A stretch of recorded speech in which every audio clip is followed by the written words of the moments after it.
Masukan nih terakhir lah nih, minta masukan kalau penjaringan rektor nih maksudnya ada masukan nggak supaya nggak terlalu ini ada konflik khusus lah atau gimana gitu. Seperti di UIN Jambi kemarin itu kan sedikit. Ya, yang paling penting yang memenuhi syarat lah ya. Memenuhi syarat ya. Memenuhi syarat, sudah itu menjaga bersama. Kebersamaan itu siapapun ya. Tidak yang paling penting tidak ada kata-kata SP, ujar kebencian, atau bully atau segala macam pada calon-calon yang akan maju. Biasa aja, bebas. Harapan gimana? Yang penting kalau memenuhi syarat loloskan, terima semua. Kebersamaan, kebersamaan. Jangan pula ada intrik-intrik khusus ya. Jangan pula apa kawan yang memenuhi syarat kemudian dibuat tidak memenuhi syarat, kacau juga kan. Kacau juga ya, benar. Artinya siapa punya hak silakan gitu kan. Oke, baiklah.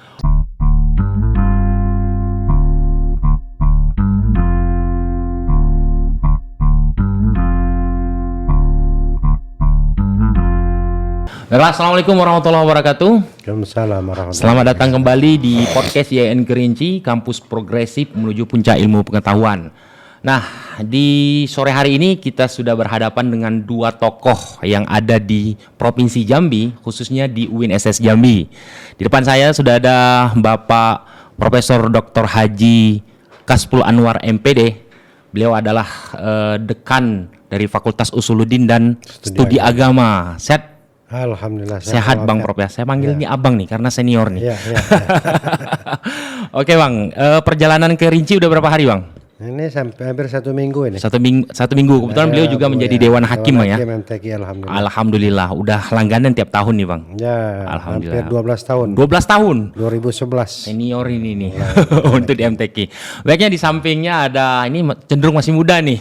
Abang kita juga nih. Bapak Dr. Arfan Aziz. Sehat Abang? Alhamdulillah sehat. Alhamdulillah sehat. Ini beliau adalah salah satu dekan juga yang ada di UNSS Jambi, dekan Sains dan Teknologi Bang ya. Nah, jadi kalau melihat Abang ini kita melihat sebuah kemajuan universitas. Karena teknologinya harus terbangun gitu kan. Jadi representasi kemajuan teknologi itu ada di Saintek nih Bang ya. Jadi gimana kalau melihat teknologi yang ada di YN nih Bang, sementara lah. Tadi sampai ke sini saya melihat bahwa studio podcast ini sudah lebih maju dari UIN. Iya siap. Tapi kami juga punya studio radio ya, yang saat ini tidak beroperasi karena ada perpindahan dari gedung lama ke gedung yang baru. Siap Bang. Segera mungkin sesudah ini ada studio podcast dan studio radio itu berjalan kembali seperti itu biasa. Tempatnya di Saintek atau di Fakultas Dakwah dan Dakwah. Kalau besok itu mungkin ortaknya berubah menjadi Fakultas Dakwah dan Komunikasi. Nah, sebenarnya kami juga persiapan untuk arah ke situ di Bang. Jadi kita belum punya Fakultas Dakwah Bang Prof. Kita belum punya KPI, kita juga belum punya ilmu jurnalistik. Tapi untuk saprasnya kita siapkan, kemudian lagi SDM-nya kita persiapkan. Nanti teman-teman ini nih yang menjadi role model, kemudian lagi menjadi mentor bagi teman-teman mahasiswa kalau misalnya jurusannya itu udah ada gitu loh. Jadi itulah kita siapkan dulu SDM dengan SDA-nya. Oke, begini Bang Prof. Kami ini kan cenderung masih baru ya untuk pengembangan YN ini sebenarnya walaupun secara umur sudah cukup lama Bang Prof ya. Apalagi YN ini pernah menjadi pernah menjadi fakultas syariahnya YN. Awal ya Bang Prof ya. Justru syariah YN Jambi itu ada di Kerinci. Baru menjadi sebuah institusi. Alhamdulillah sekarang mudah-mudahan kalau misalnya diizinkan kemudian yang cukup syarat kita mau menuju ke UIN. Nah, langkah-langkah ini tentu kita harus minta banyak nih masukan dari abang-abang ini nih. Nah, saya ke Bang Profesor dulu nih.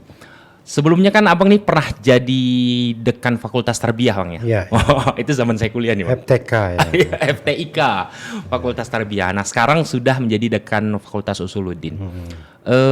Perbedaan yang signifikan antara Fakultas Tarbiyah dan Usuluddin ini dari segi manajerialnya apa sih Bang? Baik, terima kasih ya Dinda Ade. Iya siap. Alhamdulillah ini luar biasa, terima kasih atas undangannya. Bisa bergabung di podcast YN Kerinci ini kampus puncak ilmu pengetahuan. Insyaallah amin menuju puncak ilmu. Saya melihat luar biasa bangunannya dan ini perkembangan yang luar biasa saya melihat saat ini. Mohon supportnya Bang Prof. Bicara masalah pengembangan YN ya. Memang dulu kalau kita melihat sejarah kampus YN Jambi itu itu adalah tidak terlepas dari sumbangan satu fakultas yang ada di Kerinci ini. Oh, itu jadi namanya Kerinci Fakultas Syariah. Fakultas Syariah, ya. Nah, yang duanya Fakultas Tarbiyah dan Usuluddin itu dipegang oleh Ma'arif. Oh gitu. Jadi Ma'arif Jambi. Jadi ada dua fakultas yang ada di Ma'arif Jambi dan satu fakultas di IAIN. IAIN ini. Ya, oke. Alhamdulillah dengan luar biasanya kerjasama yang baik antara pemerintah Provinsi Jambi pada zaman itu, maka terbentuklah IAIN Jambi yang lahir pada tanggal 9 September 1967. Ya. 1967. Jadi itu diresmikan IAIN, pergabungan antara tiga fakultas yang tadi. Oh, oke. Dalam perjalanan kita melihat bahwa kampus IAIN ya luar biasa perkembangan dari tahun ke tahun. Bahkan sudah hampir saat ini sudah ada 11 rektor ya yang sudah bergantian. Pada saat ini dipimpin oleh Profesor Dr. Hasan Isma MPD. Ya, Ini yang rektor ke-11 Ketua Mihat ini. Iya. Jadi pengembangan IAIN ke universitas itu tidak gampang. Tidak gampang, Tidak gampang. Jadi ada beberapa hal yang harus dipenuhi oleh kampus kita waktu itu IAIN untuk beralih status. Iya. Nah, salah satunya adalah bagaimana kita membangun atau mengembangkan fakultas-fakultas baru. Termasuk yang pecahan ya. Pecahan tadi. Usuluddin dulu kan dakwah dari Usuluddin. Sekarang udah pecah nih. Pecah. Sekarang Usuluddin dan studi agama dan fakultas dakwah. Iya. Itu salah satu. Itu ada fakultas ekonomi ya. Iya. Itu ada fakultas syariah, fakultas adab dan humaniora. Iya. Fakultas saintek. Ini terbaru nih. Ini terbaru tadi. Ini adik kecil kita ini, Pak Arfan ini ya. Yang baru tumbuh dalam beberapa tahun terakhir. Dan insyaallah waktu depan dalam waktu dekat ini insyaallah akan dibuka fakultas kedokteran. Fakultas kedokteran. Kita tinggal menunggu visitasi yang dilakukan oleh Diknas ya pusat dan bekerjasama dengan Kementerian Agama dan kalau doakan nanti insyaallah mudah-mudahan dalam waktu dekat fakultas kedokteran ini akan izinnya keluar. Amin. Di UIN Sultan Jambi. Maka dari itu kalau kita melihat pengembangan ini tidak gampang saya katakan tadi. Iya. Yang pada intinya adalah bagaimana kita mengembangkan Tridharma perguruan tinggi. Jadi bagaimana proses pembelajaran yang baik luar biasa. Bagaimana konsep penelitiannya harus semua terlibat misalnya. Dan juga bagaimana pengabdian kepada masyarakat. Mulai dari keaktifan dosen dan mahasiswa. Atau penelitiannya seperti apa. Serta kerjasamanya seperti apa. Ya. Baik dari eksternal. Yang paling penting saya melihat dari kesemuanya itu adalah kemampuan seorang pimpinan. Jadi tidak inovasi seorang pimpinan. Iya. Terlepaslah dia mau dari home base dari manapun kan. Kayak abang ini kan home base-nya sebenarnya tarbiyah nih. Tarbiyah, saya manajemen. Guru besar saya manajemen pendidikan. Justru rektor meminta saya ke saya siap untuk itu. Karena ada perkembangan yang baik yang signifikan ya. Kalau sebelumnya berapa mahasiswa baru bang? Kalau untuk fakultas Usuluddin? Ketika tahun kemarin saya sebelum menjabat itu kisaran 100 sampai 120, 110 kan. Kalau sekarang? Alhamdulillah pada tahun ini yang baru-baru sekarang ini sudah 175 luar biasa mahasiswa. Berarti jadi, kapasitas pemimpin. Ini artinya kita betul-betul kerjasama yang baik antara pimpinan dengan prodi ya dengan staf akademik dan lain sebagainya yang ada di fakultas. Artinya kerjasama yang kita lakukan itu tidak sebatas kepada antara pimpinan dengan bawahan. Kerjasama yang kita lakukan bagaimana kita memberikan minta ide-ide dari bawahan bagaimana mengembangkan fakultas ini ke depan dan juga kita juga mempunyai hal-hal yang baru yang akan kita jadikan sebagai role model nanti fakultas Usuluddin Agama ke depan. Ini harapan kita ya. Siap bang. Jadi artinya pengembangan fakultas itu sebenarnya bukan malah menyudutkan fakultas yang lainnya, tapi justru menjadi energi baru ya.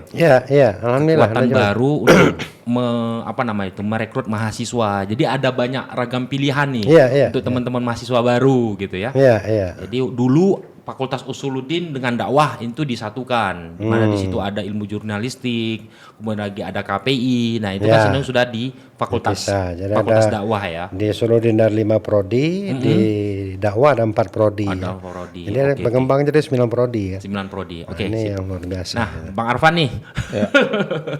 Ini cenderung masih baru, Bang ya. Sains dan teknologi nih. Kalau kami punya mimpi memang arah IAIN itu juga harus ada nih Fakultas Sains dan Teknologi gini. Apa sih Bang maksudnya itu? Ada kendala enggak kalau fakultas baru nih Bang? Ya. Dari kan ini cenderung masih baru. Kira-kira ada kendala enggak kalau baru menerbitkan fakultas baru ini? Ya. Pertama saya kira saya menambahkan dulu apa yang disampaikan Bang Prof. Kaspul tadi.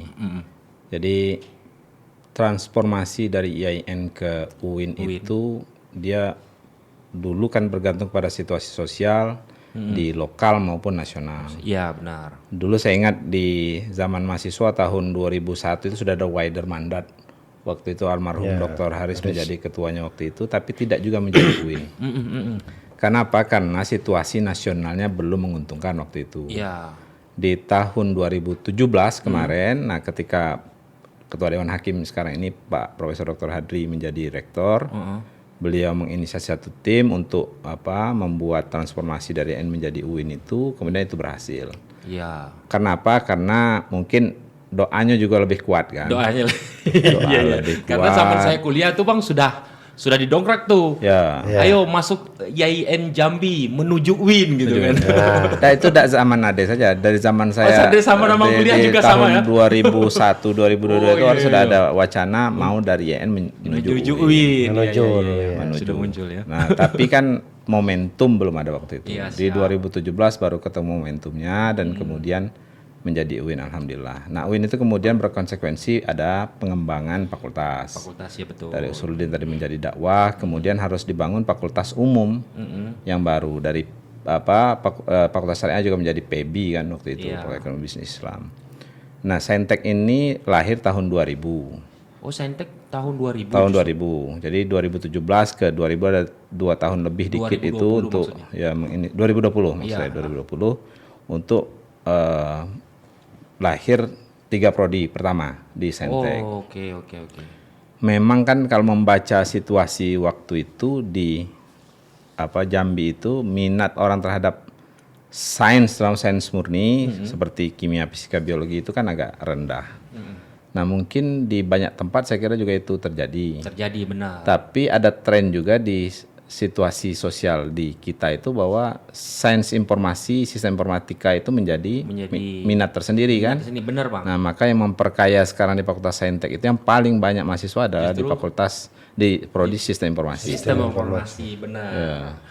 Nah, yang kita inginkan memang transformasi dari IAIN ke UIN itu dan situasi di luarnya adalah transformasi dari masyarakat katakanlah tradisional secara TIK, teknologi informasi komunikasi menuju masyarakat digital itu juga dimulai oleh kampus terutama Fakultas Sains dan Teknologi. Jadi artinya kalau untuk pengembangan di Saintek ini yang paling pertama adalah analisis ke masyarakat sosialnya dulu ya. Kalau kebutuhannya betul. apa. Kalau pengembangan dari sebetulnya kan di akreditasi juga dinyatakan untuk membuka satu prodi itu sebaiknya melakukan survei dulu kan? Iya benar. Survei dulu. Tapi karena memang ilmu di sains itu ilmu murninya adalah bonggol ilmunya itu adalah kimia, fisika, biologi itu memang harus dibuka kan?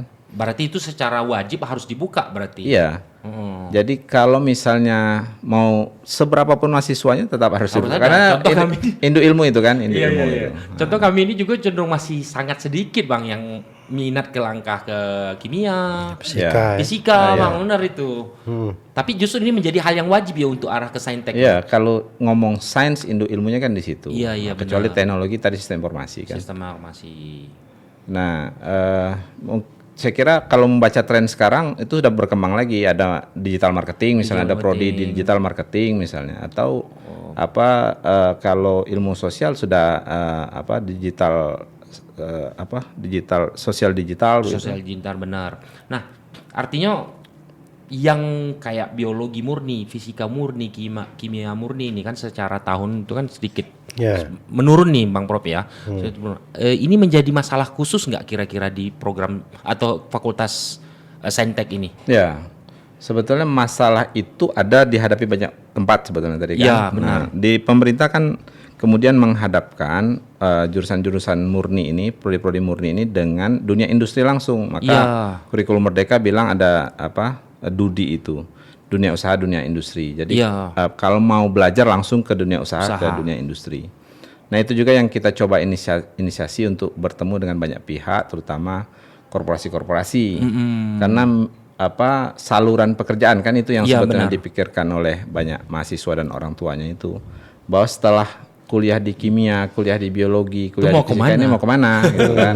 Ya itu yang sering menjadi pertanyaan sih. Kalau sistem informasi sekarang memang peranata komputer diterima di banyak tempat. Di programmer kan. Betul. Dan mereka bisa kerja mandiri dari rumah dengan alat seadanya. Alat seadanya benar. Pengembangan jaringan manajemen internet itu kan lagi dunia-dunia teknologi kayak gitu, langkah minatnya sangat besar Bang gitu.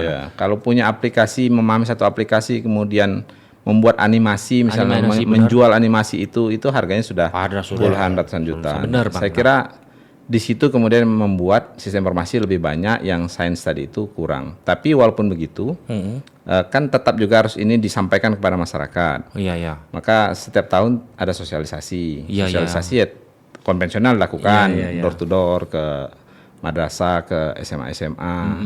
Tapi di yang digital juga dilakukan juga penyebaran informasi lewat media sosial. Bahwa ini sebetulnya dia berguna bagi dunia industri. Iya. Oke. Berarti langkah sebenarnya Saintek ini ke dunia industri, bukan pendidikan berarti ya? Ya bisa juga pendidikan sebetulnya, menjadi peneliti bisa. Iya. Tapi kalau kami ini kan Bang, ini kan lebih ke kimia, sebenarnya kan biologi apa segala macam itu kan adanya di FTIK nih. Tapi apakah bisa?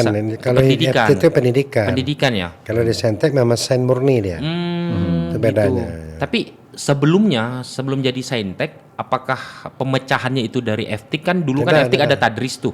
Berdiri sendiri dia. Oh, berdiri sendiri. Sudah ada prodi sendiri. Bukan dipecahkan, bukan. Berarti tetap ada pendidikan biologi. Kemudian lagi ada biologi murni. Kimia, pendidikan kimia. Kemudian ada kimia murni. Berarti langkah minatnya beda nih. Kalau ini ke industri, kalau ini ke pendidikan. Kalau ini ke guru ini banyak ke guru ya. Yang ke sekolah lah kan. Sekolah, iya. Yang ini tadi ke industri atau tadi peneliti labor. Iya. Berarti justru lebih tantangannya ke kimia murni ini yang justru lebih tantangannya lebih lebih kuat gitu kan. Karena kalau pendidikan udah basic itu udah adalah mau jadi guru kimia nih ya tinggal masuk gitu kan.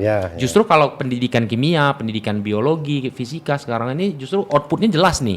Karena setiap tahun itu pasti ada penerimaan untuk guru-guru kimia, guru-guru fisika gitu kan. Justru yang ini tadi nih persoalan output yang masih ini yang masih menjadi masalah kita sama-sama lah ya, termasuk di beberapa universitas. Oke, izin Bang Prof, ke Usuluddin ini kan lebih kepada ilmu tafsir Al-Quran dan tafsir. Oke, bisa sambil minum Bang Prof? Ya, oke. Nih, dicicip kopinya dulu. Sambil santai aja Bang Prof. Kopi Rajenda. Ya, termasuk juga lah. Ada brand kita di sini. Manisnya terasa. Manis terasa. Jadi ini ada kopi, terus itu lagi SKM. Kalau kita itu kalau di kopi itu tidak boleh bilang susu kental manis, tapi SKM. SKM sama kayu manis. Jadi ada ekstrak kayu manisnya gitu loh. Lebih ke arah-arah cinnamon gitulah. Cinnamon. Oke. Nah, ada 5 prodi tadi Bang. 5 prodi insyaallah di Usuluddin ya. Di Usuluddin ada ilmu Al-Quran dan tafsir. Ilmu Al-Quran dan tafsir, ilha, ilmu hadis. Ilmu hadis. Oh, ini dipecah ya? Ya, beda sudah. Sudah beda. IAT dengan ilha, ilmu hadis, ada itu politik pemikiran Islam. Oh, justru politik pemikiran Islam di Usuluddin. Pemikiran politik Islam. Oh, sini baru aja kami timbul. Akidah filsafat Islam dan studi agama. Studi agama ya. Dan 5 prodi ini memang pemecahan ketika dan Fakultas Usuluddin bertambah nama. Jadi studi agama. agama. Awalnya Fakultas Usuluddin aja kan. Iya benar. Karena dipecah nanti dari dakwah maka ditambah kata agama, studi agama. Jadi FUSA sekarang. FUSA, Fakultas Usuluddin dan Studi Agama. Dan studi agama. Izin Bang Prof. Ya. kami ini kan setiap tahun cenderung nih mahasiswa IAT gitu kan. Terus itu lagi manajemen dakwah. Di sini kan masih Fuad, Fakultas Usuluddin Adab dan Dakwah. Nah, memang sudah ada satu lagi PPI sudah. Pemikiran politik Islam udah masuk, kemudian lagi ada ilmu perpustakaan juga, sejarah peradaban Islam juga udah masuk. Itu adab punya itu. Itu sebenarnya itu adab tuh ya. Adab punya itu. Kalau perpustakaan adab juga ya, adab punya. Ya. Nah, apa sih yang membuat misalnya ilmu Al-Quran dan tafsir itu diminatin? Mungkin ada langkah-langkah khusus. Kemudian lagi manajemen dakwah ini banyak diminatin oleh mahasiswa. Mungkin ada sedikit lah kisi-kisi bagaimana cara menarik mahasiswa biar langkah minat tinggi dan di Fakultas Usuluddin ini ya yang saya pimpin sekarang ini. Kalau IAT insya Allah tidak ada masalah. Oh, tidak ada masalah. Bahkan kita bisa menerima 3 atau 4 lokal dalam. Justru banyak ya. Itu peminatnya banyak. Segmennya dari mana? Dan itu banyak dari pondok pesantren. Pondok pesantren. Ada rumah-rumah tahfiz yang memang mereka sudah hafal 30 juz ya. Banyak mahasiswa kita Usuluddin itu sudah hafal Quran. Berarti kerjasamanya ke pondok-pondok pesantren berarti. Kita pernah melakukan kerjasama dengan pondok pesantren dan juga sosialisasi pondok pesantren. Dan ini memang minat IAT ini luar biasa. Kenapa? Karena ketika keluar mereka ini memang luar biasa dipakai ya. Bisa jadi guru di sekolah madrasah pondok pesantren. Di pondok pesantren juga jadi imam ya, apalagi sekarang undang-undang pesantren udah disetarakan kan. Ya betul ya Bang ya, artinya ustadz juga bisa menjadi guru tetap gitu kan. Dan juga kita ada ilmu hadis ya, prodi ilmu hadis ini lain segmen lagi ini lain segmen lagi apalagi di MTQ ini kan ada MTQ ilmu hadis hadis ya, sanad ilmu hadis, cabang hadis. Ilmu hadis ada 100 dan 500. Nah, ini kan bangsa Fakultas Usuluddin ini. Berarti kalau memang ini memang peserta apanya ya bisa diambil dari Usuluddin karena kita memang salah satu prodi adalah ilmu hadis ya. Oke. Nah, ini yang membuat brand Fakultas Usuluddin itu menarik di samping prodi yang lain. Dan alhamdulillah pada saat ini kita melakukan beberapa terobosan ya, bagaimana Usuluddin itu ke depan memang betul-betul menjadi hal yang diminati oleh mahasiswa, calon mahasiswa baru. Dan kita tidak bicara lagi ini produk kita. Usuluddin ini menjadi barometer pemikiran Al-Quran, hadis, bisa. Gitu kan, politik dan Islam. Dan juga pemikiran politik Islam itu bisa jadi anggota DPR. Iya. Bisa bener. jadi KPU. Iya. Bahkan bisa jadi memang kepala daerah. Tapi politik Islami nanti kan bicara. Nah, teman-teman Usuluddin jangan kecewa ya. Jangan minder ya. Iya, ini kalau kami di Fuad karena cenderung tiap tahun itu justru sedikit nih langkah minat ke Fakultas Usuluddin karena nggak tahu kan. Justru sebenarnya tempat di mana agama itu dikembangkan di Fakultas Usuluddin. Ya. Tempat mengembangkan pemikiran Islam karena bicara usul itu memang asal-usul agama. Asal-usul agama gitu. Kalau bicara agama ya Usuluddin. Usuluddin. Gitu kan. Dah Bang, kira-kira ada nggak yang masuk di IAT, kemudian ada IH tadi, IH tadi ini teman-teman yang lulusan bukan pesantren. Ada nggak Bang? Sepengetahuan kita ya agak kurang ya kalau dari umum ya. Kalau bicara IAT itu bicara tafsir kan, bicara Quran. Berarti artinya banyak kan dari madrasah, dari pondok pesantren, bahkan basic agama lah. Iya, siap. Walaupun ada masuk ke Usuluddin yang dari umum itu barangkali mengambil prodi PPI tadi. Karena pemikiran politik studi tadi agama ya. Iya. Dan juga filsafat akidah filsafat dan pemikiran Islam. Tapi kalau yang namanya IAT itu mungkin hanya 2-3% aja lah yang dari umumnya. Siap. Ada strategi khususnya nggak ada nih Bang? Dibocorkan sedikit. Kalau IAT tidak perlu Tidak perlu ya, karena datang sendiri ya. Sama dengan di Saintek itu SI itu betul lah kalau ya. Bisa menerima 300-400 mahasiswa. Cenderung fakultas SI satu prodi aja. Sama dengan IAT kalau di Usuluddin. Oke. Usuluddin bisa 3-4 lokal dalam Yang agak berat itu adalah ada 2 ya. PPI dengan studi agama. Itu yang masih agak kita ini ya perjuangkan. Itu lokal ya. Iya, oke. 20 orang, 15 orang. Tapi yakin lah. Insyaallah ke depan kita bisa memberikan wajah baru seperti apa itu Fakultas Usuluddin ya. Pemikiran Islam dan seperti apa itu SAA. Siap.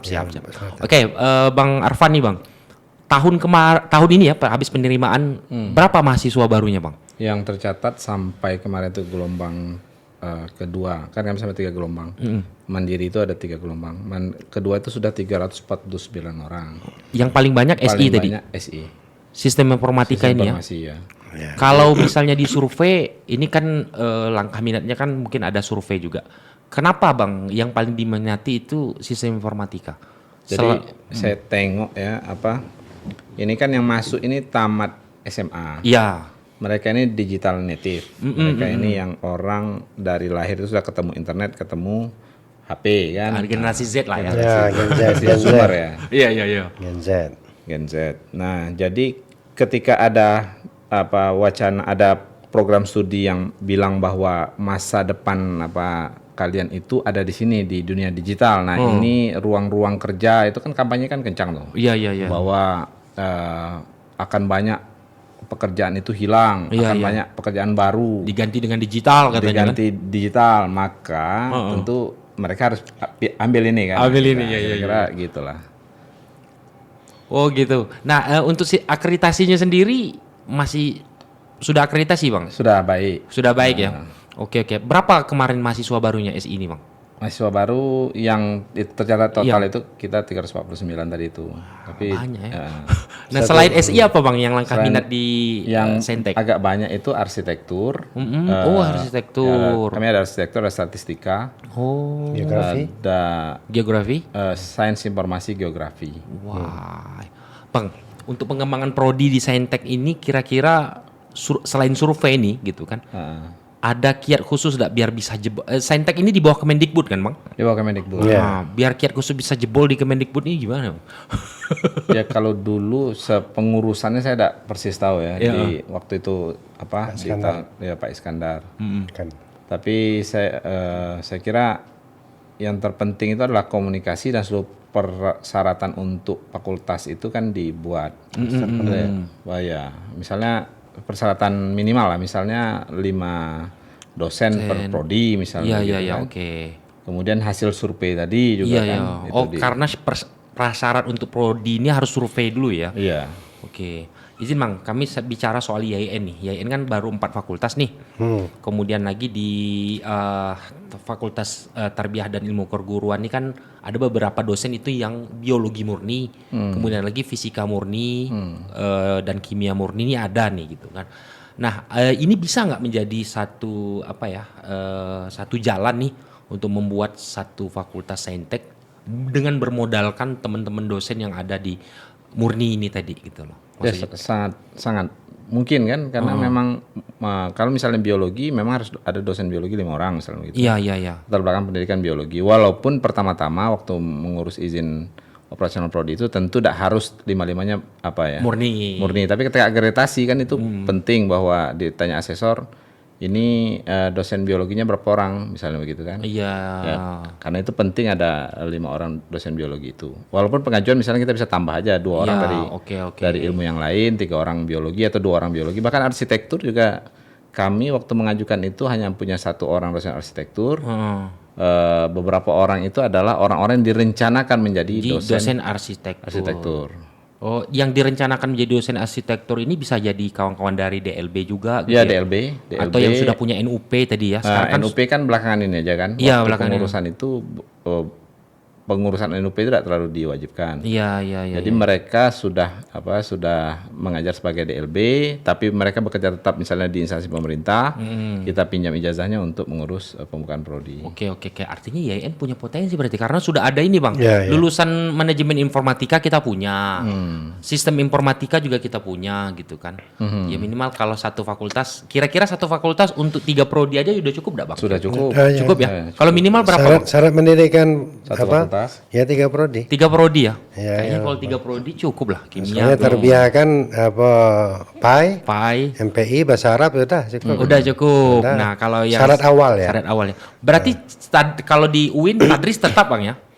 Tadris ya, biologi tetap namanya ya? Tadris biologi. Tadris itu tetap berarti fisika, ya. Oke. Siap. Oke Bang. Terakhir nih Bang. Apa nih untuk masukan IAIN Kerinci nih? Maksudnya tuh bagaimana pengembangan dari Fakultas Usuluddin Adab dan Dakwah untuk dipecahkan ini, langkah-langkahnya seperti apa, kemudian lagi paling kalau kami bisa ini penggabungan pemecahan antara Fuad dengan FTIK nih kalau mau jadi Saintek. Kira-kira untuk kami nih sebagai kampus dalam masa pengembangan nih, apa masukannya nih Bang Prof? Ya, yang pertama barangkali kita melihat keberanian seorang pemimpin ya. Keberanian seorang pemimpin ya, rektor, siap. Dan juga rekan-rekan ini. Ya, yang paling penting adalah kerjasama. Kerjasama ya. Kerjasama antara pimpinan dengan pimpinan-pimpinan ke fakultas bagaimana mengembangkan YIN ini menuju UIN gitu kan. Iya. UIN Kerinci yang akan datang. Tidak menutup kemungkinan ketika kita ada kemauan pasti ada jalan kan. Iya. Yang penting jalan yang kita tuju itu sudah nampak. Nah, tahu syarat-syaratnya. Ya, UIN Jambi sama ya. Berapa kali bolak-balik Jakarta Jambi. Ya, yang paling penting juga ada koneksi ya, networking kerjasama ya. Kita dengan apa dan juga ada ya paling tidak seorang pimpinan dia harus ada kenal ya dengan orang-orang pusat. Artinya tidak melalaikan dari syarat-syarat yang sudah ada itu. Berarti artinya paling penting intinya adalah keberanian dan inovasi dari pimpinan. Dan yang paling penting juga adalah bawahan harus patuh ya. Jangan ada yang bandel, jangan ada yang apa. Siap. Kalau ada yang menengkar satu saja, sudah ya. Apalagi itu di medsos. Iya. Artinya manajemen kepemimpinan, sumber daya manusianya ini harus kuat dulu nih. Contoh kemarin yang di branding YIN menuju UIN, YIN itu lama itu. Itu branding itu. Tapi alhamdulillah lama laun betul-betul terwujud. Selain keseriusan, Agustus 2017 sudah berubah.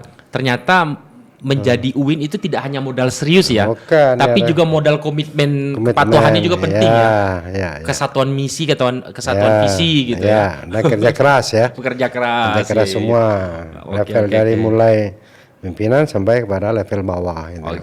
Oke, Bang Arfan, kira-kira masukannya untuk kami nih yang masih di era nih, gimana?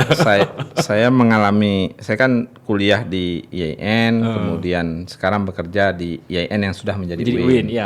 Jadi kurang lebih merasakan 20 tahunan lah dengan masa mahasiswa. Jadi saya kira yang terpenting itu adalah kebersamaan. Jadi sekuat apapun tantangannya, kalau kebersamaannya ada, tentu insya Allah jalan gitu. Tapi kalau tidak bersama itu agak berat kan. Iya benar. Apalagi kalau misalnya pimpinan seperti kata Bang Prof tadi, pimpinannya ganas pula kan. Iya. Artinya selain kita menjaga jamiah juga harus berjamaah gitu ya. Oke, siap. Ini luar biasa nih para dekan-dekan yang ada di UIN Jambi. Kami mohon support dan doanya nih. Mungkin nanti setelah ini kita kan udah lama nih bekerja sama. Apalagi UIN sebelum jadi UIN bahwa kita pernah kontribusi juga dari Fakultas Syariah kan. Artinya ikatan emosional dan ikatan kelembagaan ini itu nggak bisa terpisahkan dari UIN ini. UIN lahir salah satunya dari Fakultas Syariah Kerinci. Artinya besok kalau kami mau mengembangkan fakultas, Bang Arfan siap lah ya. Siap. Wah, ya. Bang Prof juga siap ya. Oke, sahabat progresif luar biasa nih, kita panjang ngobrol tadi bersama dua dekan ya dari Saintek kemudian lagi dan Fakultas Usuluddin. Mudah-mudahan ini bisa menjadi support system kami nih yang akan insya Allah mungkin beberapa tahun lagi bisa menjadi UIN gitu kan. Insya Allah. Dan di tahun ini izin nih mohon doa kami mungkin akan menyelenggarakan rekrut pemilihan suksesi rektor. Mudah-mudahan semua aman, lancar, tanpa kendala, siapapun yang jadi itu menjadi pemimpin terbaik lah untuk YIN Kerinci. Mohon doanya Bang Prof ya, Bang Arfan ya. Untuk nama-nama belum ada nih gitu kan. Panitia baru terbentuk gitu. Mudah-mudahan lah yang terbaik yang dipilih nanti kan. Kalau masukan nih terakhir lah nih, minta masukan kalau penjaringan rektor nih maksudnya ada masukan nggak supaya nggak terlalu ini ada konflik khusus lah atau gimana gitu. Seperti di UIN Jambi kemarin itu kan sedikit. Yang paling penting yang memenuhi syarat lah ya. Syarat sudah itu menjaga kebersamaan siapapun ya. Tidak yang paling penting tidak ada kata-kata ujar kebencian, bully atau segala macam pada calon-calon yang akan maju. Biasa aja. Bebas. Bang Rafan gimana? Yang penting kalau memenuhi syarat loloskan, iya, terima semua. Kebersamaan. Kebersamaan. Jangan pula ada intrik-intrik khusus ya. Gitu. Jangan pula apa kawan yang memenuhi syarat kemudian dibuat tidak memenuhi syarat, kacau juga kan. Kacau juga ya, benar. Artinya siapa punya hak silakan gitu kan. Oke, baiklah. Oke, mungkin itu tadi beberapa diskusi singkat kita soal bagaimana pengembangan perguruan tinggi, kemudian pengembangan prodi, semuanya itu punya jalannya masing-masing. Tinggal bagaimana kepemimpinan tadi poinnya, mengatur semua manajemen ini supaya stabil, SDM-nya semua dirangkul, komitmen kebersamaan itu tadi Pak ya, untuk memajukan institusi ini. Baiklah, itu saja diskusi kita pada sore hari ini. Mohon maaf atas segala kesalahan. Terima kasih Bang Arfan, kembali Bang Prof. Selamat pulang kembali ke Jambi dengan selamat. Sukses MTQ-nya. Amin ya. Datang lagi ke IAIN Kerinci ini.